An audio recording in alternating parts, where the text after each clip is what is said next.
புலம்பெயர் தமிழ் வர்த்தகர்களுக்கு சுமந்திரன் ஒரு எச்சரிக்கை ஒன்று விடுத்திருக்கின்றார். அது என்ன எச்சரிக்கை, எதற்காக அந்த எச்சரிக்கையை விடுத்தவர், புலம்பெயர் தமிழ் வர்த்தகர்கள் சுமந்திரனுக்கு அப்படி என்ன செய்தார்கள் போன்ற விவரங்களை இந்த காணொளியில் விளக்கமாக விரிவாக பார்க்க போகின்றோம்.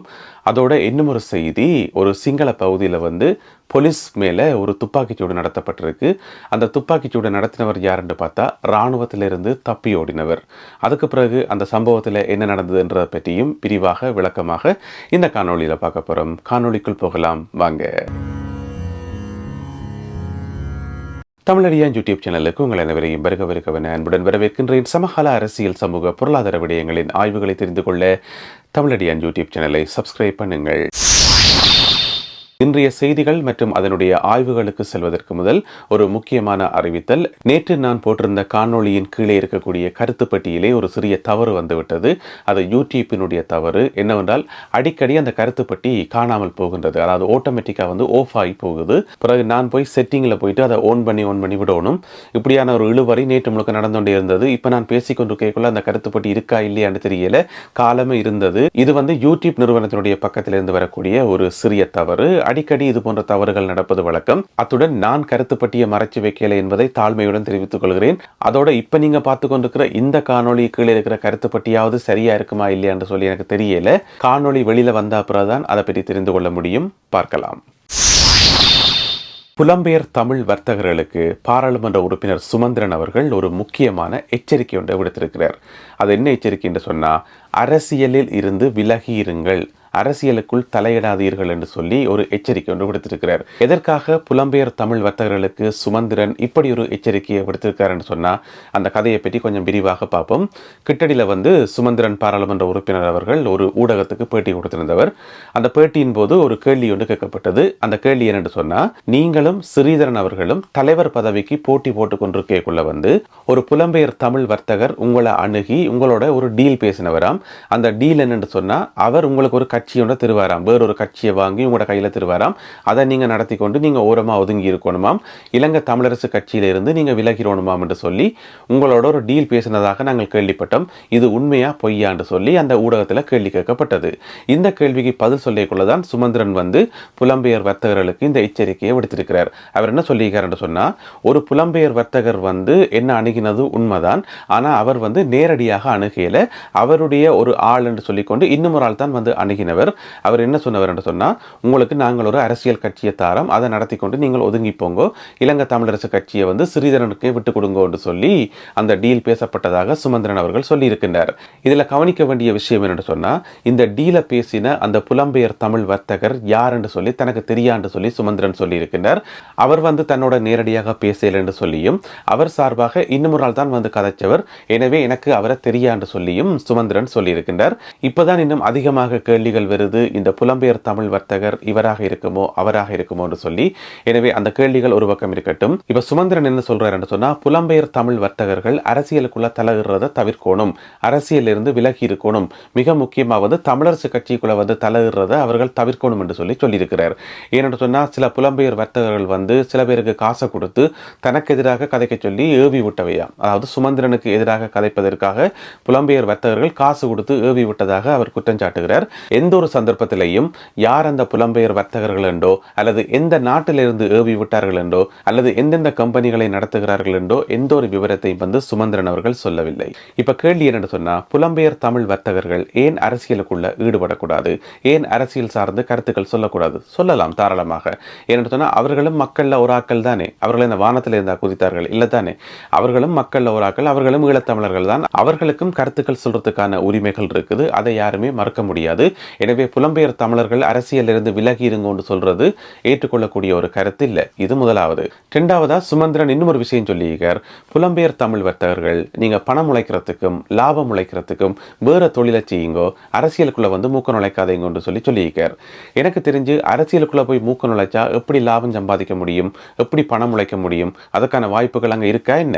இந்த புலம்பெயர் தமிழ் வர்த்தகர்கள் சொல்லப்படுற எல்லா வர்த்தகர்களுமே வெளிநாடுகளில் வியாபாரங்கள் செய்து பல்வேறு வியாபாரங்களை செய்து செய்துதான் பெரிய பெரிய பணக்காரர்களாகவும் மில்லியனர்களாகவும் வந்திருக்கணுமே தவிர போய் அரசியலுக்கு மூக்க நுழைச்சு பணக்காரராக வரையில. அரசியலுக்குள்ள மூக்க நுழைச்சு அரசியலுக்குள்ள தலையிட்டு ஒருத்தரால் பணக்காரராக வர முடியும், லாபம் சம்பாதிக்க முடியும் சொன்னா கண்டிப்பாக லஞ்சம் ஊழல் செய்துதான் சம்பாதிக்க முடியுமே தவிர மற்றும்படி அரசியலுக்குள்ள போயிட்டு பணம் சம்பாதிக்கிறதுக்கான எந்த விதமான வாய்ப்பும் அங்க இல்லை. அது என்ன பெரிய ஒரு கம்பெனியா அல்லது பெரிய ஒரு பங்கு சந்தையா இல்லை என்னது? அது என்ன பெரிய திறந்தவெளி சந்தையா? இல்லையே. அரசியல்ல ஈடுபடும் போதும் அரசியல்வாதிகளுக்கு உதவி செய்யும் போதும் ஏற்கனவே பொக்கெட்டுக்கு இருக்கிற காசு தான் காணாமல் போகுமே தவிர புதுசா காசு வந்து பொக்கெட்டுக்குள்ள குவியாது. அப்படி குவியறதா இருந்தா ஏதாவது லஞ்சம் ஊழல் செய்யணும், பெரிய பெரிய பதவிகளில் இருக்கணும், முக்கியமான பதவிகளில் இருக்கணும். அப்படி இருந்தால் மட்டும்தான் அது சாத்தியமே தவிர இந்த மாதிரி இலங்கை தமிழரசு கட்சிக்குள்ள ஒருத்தர் மூக்க நுழைச்சு லாபம் சம்பாதிக்க முடியும் என்றது நம்பக்கூடிய மாதிரி இல்லை. இதுல வந்து சுமந்திரன் அவர்கள் இன்னும் ஒரு விஷயத்தை சொல்லாம சொல்றார். யாரோ 1-2 புலம்பெயர் தமிழ் வர்த்தகர்கள் இந்த மாதிரி தமிழரசு கட்சிக்குள்ள வந்து தலையிட்டு இருக்கலாம், இல்லையென்று இல்லை. ஆனா இவர் வந்து ஒட்டுமொத்த புலம்பெயர் தமிழ் வர்த்தகர்களையும் அரசியல் இருந்து விலகி இருங்கொண்டு சொல்றதன் மூலம் இவருக்கு சார்பாக எந்த ஒரு புலம்பெயர் வர்த்தகரும் இல்லை என்றதை இவரே ஒப்புக்கொள்றார். ஏன்னு சொன்னா இவர் சார்பாக 4 புலம்பெயர் வர்த்தகர்கள் இருந்தா, ஏன்னு சொன்னா ஒரு அரசியல் கட்சிக்குள்ள 4 தலைவர்கள் இருக்கும் போது இந்த தலைவருக்கு கொஞ்சம் பேர் அந்த தலைவருக்கு கொஞ்சம் பேர் என்று சொல்லி ஆதரவாளர்கள் இருப்பினம். உதாரணமாக அப்படி ஆதரவு கொடுக்கக்கூடிய வர்த்தகர்கள் இருப்பினம். எனவே சுமந்திரன் அவர்கள் ஒட்டுமொத்த புலம்பெயர் தமிழ் வர்த்தகர்களையும் பார்த்து குற்றம் சாட்டும் போது அவர் சார்பாக எந்த ஒரு வர்த்தகரும் அங்க இல்லை என்றதை அவரே ஒப்புக்கொள்றார். அப்படி யாராவது சுமந்திரனுக்கு ஆதரவாக செயல்படக்கூடிய வர்த்தகர்கள் இருந்திருந்தா இப்படியான ஒரு வசனத்தை அவர் சொல்லியிருக்க மாட்டார். நாங்கள் வந்து தமிழ் மக்களுடைய விடுதலைக்காக அவர்களுடைய உரிமைகளுக்காக அரசியல் ரீதியாக போராடி கொண்டிருக்கிறோம். எனவே வர்த்தகர்கள் வந்து மூக்கு நுழைக்கிறதன் மூலம் அது வந்து தடப்படுது. எங்களால் வந்து சரியான முறையில் போராட்டத்தை கொண்டு போக முடியலை, தமிழ் மக்களுக்கான தீர்வை வாங்கி கொடுக்க முடியலை என்று சொல்லியும் சுமந்திரன் அவர்கள் சொல்லியிருக்கிறார். எனக்கு இருக்கக்கூடிய மிகப்பெரிய கேள்வி என்னன்னு சொன்னால் அப்படி என்ன போராட்டத்தை அவர் நடத்திட்டார், அப்படி என்ன விடுதலைக்காக அவர் பாடுபடுறார்? இதுவரை காலமும் கடந்த ஒரு 15 வருஷத்துல சுமந்திரன் என்னென்ன வேலைகள் தமிழ் மக்களுக்காக செய்திருக்கின்றார், என்னென்ன கஷ்டங்கள் எல்லாம் பட்டார்ன்றது உங்கள யாருக்காவது தெரிஞ்சா கீழே கமெண்ட்ஸ்ல போடுங்க, நாங்க எல்லாருமே தெரிஞ்சு கொள்வோம். மீ கொட என்று சொல்லி ஒரு சிங்கள பகுதி. அந்த சிங்கள பகுதியில் வந்து நேற்று 23ஆம் தேதி அதிகால நேரத்தில் வந்து ஒரு முச்சக்கர வண்டி ஒன்று வந்திருக்குது. அந்த முச்சக்கர வண்டிக்குள்ள வந்து சந்தேகத்துக்கிடமான ஆக்கள் இருக்குன்னு சொல்லி காவல்துறை என்ன செய்திருக்கணும், மறைச்சிருக்கணும். அப்படி மறைச்ச போது அந்த முச்சக்கர வண்டி நிற்காம ஓடி இருக்குது. ஓடினது மட்டும் இல்லாமல் துப்பாக்கியால் சுட்டு கொண்டு ஓடி இருக்கிறாங்க. அப்போ போலீஸ் என்ன செய்யிருக்குன்னு சொன்னா அவர்களை வந்து துரத்தி கொண்டு போயிருக்குது. இப்படியே மாறி மாறி துரத்தி கொண்டு போகைக்குள்ள வந்து ஒரு கட்டத்துக்கு மேல போக முடியல, ஒரு இடத்துல போயிட்டு ஒரு விபத்துக்குள்ளாகி அந்த முச்சக்கர வண்டி சரிஞ்சிட்டுது.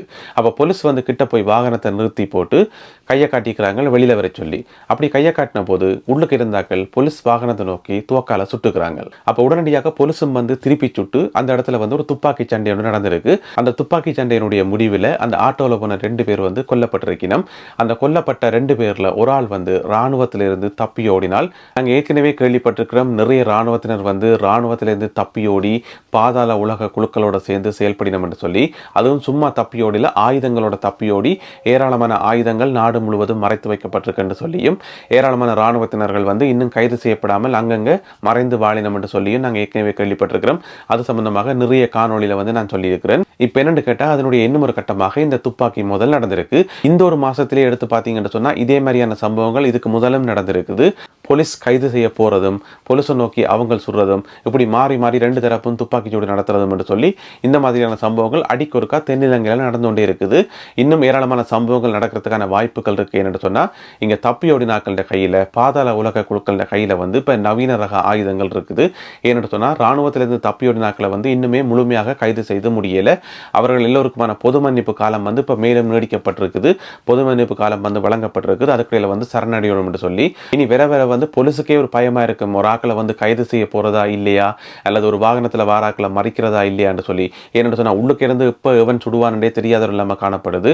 எனவே இது போன்ற சம்பவங்கள் இன்னும் தொடர்ந்து நடப்பதற்கான வாய்ப்புகள் இருப்பதாக கொழும்பு ஊடகம் ஒன்று சொல்லுது. பொறுத்திருந்து பார்ப்போம். நல்லது அன்பான உறவுகளை, இன்றைய காணொலியில் பகிர்ந்து கொள்ளப்பட்ட செய்திகள் தொடர்பான உங்களுடைய கருத்துக்களை கீழே மறக்காமல் எழுதுங்கள். மீண்டும் மற்றும் ஒரு காணொலியில் சந்திப்போம். நன்றி, வணக்கம்.